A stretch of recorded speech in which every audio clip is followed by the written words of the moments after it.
Según la visión de los Muggles, las brujas no están completas sin ellas. Según Quidditch, a través de los tiempos, las escobas son el único objeto legalmente permitido como medio de transporte en todo el Reino Unido.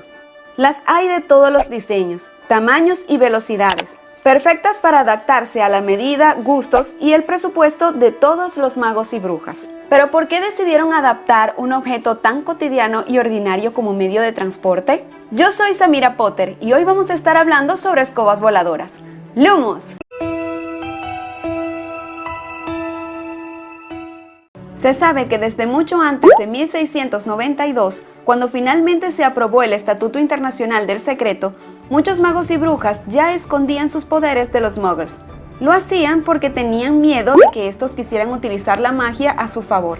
Y posteriormente sí que tuvieron más razones para ello con todo eso de la cacería de brujas. Para poder desplazarse de un punto al otro, ya existía la opción de la aparición. Pero los que no podían aparecerse o simplemente no querían hacerlo por miedo a la despartición, tenían la opción de volar. Pero como todavía no se había inventado algún hechizo que los magos y las brujas pudieran utilizar sobre sí mismos para volar, entonces tenían que encontrar una alternativa adicional. Pero no podía ser cualquier cosa, tenía que ser un objeto completamente discreto que pudieran esconder. Y es aquí donde entran las protagonistas de este video, es decir, las escobas. Las escobas eran perfectas para este objetivo por varias razones.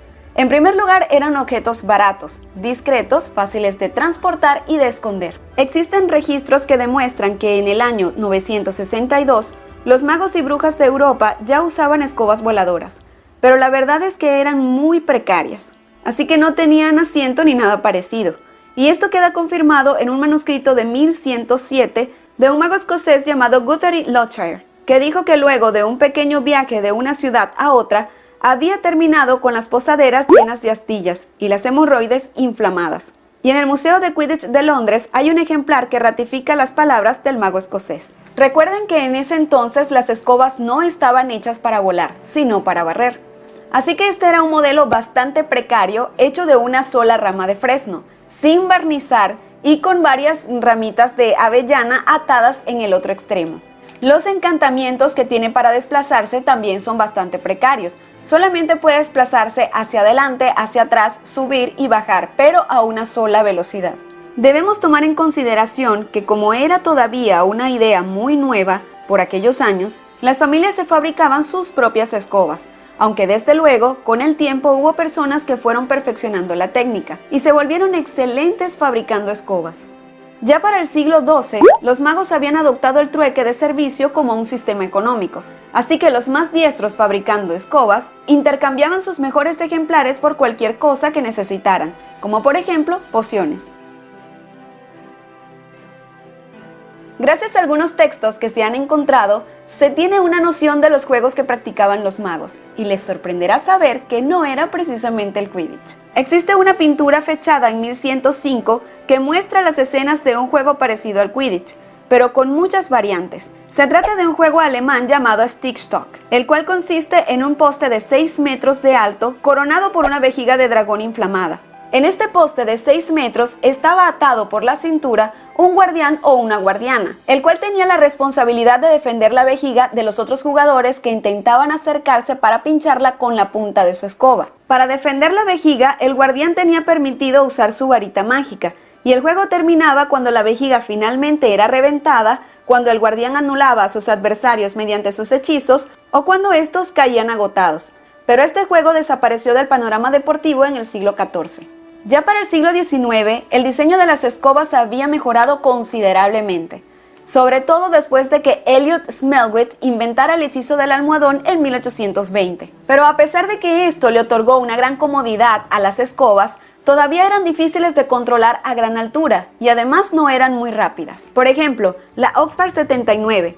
Es un ejemplar que se llama así porque fue fabricada en 1879 por el fabricante de escobas Elias Greenstone. Es una escoba elegante, preciosa, hecha de roble, especialmente diseñada para vuelos largos y para resistir vientos fuertes. Y a pesar de que en la actualidad uno de estos modelos puede valer una soberana fortuna debido a que se considera una pieza de colección, pues nunca sirvió para el Quidditch. En 1901, Gladys Boothby fabricó la Moonstreamer, la cual sí se utilizó en el Quidditch, debido a la ligereza de sus mangos de fresno. Fue además la primera escoba en alcanzar una altura considerable, más que cualquier otra, sin que la persona a bordo perdiera el control de la misma. Y un poco más tarde surgió lo que se conoce como la precursora de las escobas de carreras, la flecha plateada, que podía alcanzar una velocidad de hasta 112 km por hora. Pero al igual que las escobas anteriores, eran fabricadas por un solo mago, y las demandas superaban la capacidad de fabricación.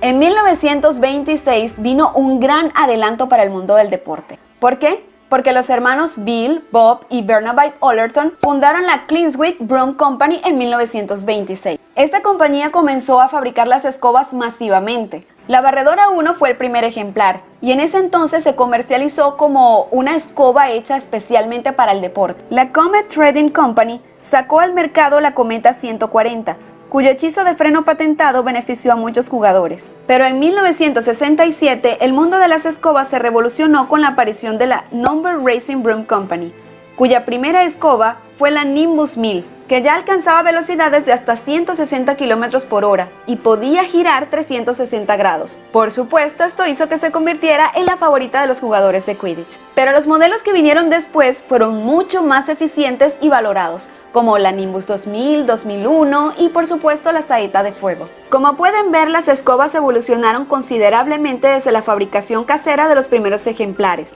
Pasaron de ser precarios medios de transporte a verdaderas piezas elegantes y cómodas, muy valoradas en el deporte más famoso e importante en el mundo mágico, el Quidditch. Y bien amigos, esto ha sido todo por el día de hoy. Si el video les gustó, no se olviden de darle a like, suscribirse y activar la campanita de notificaciones para que YouTube les avise cuando yo suba un nuevo video. Si me están viendo desde Facebook, no olviden seguirme y compartir el video. Como siempre, espero que hayan pasado un momento agradable y sobre todo mágico. Les envío un abrazo afectuoso y no se olviden de que la magia es poder. ¡Nos!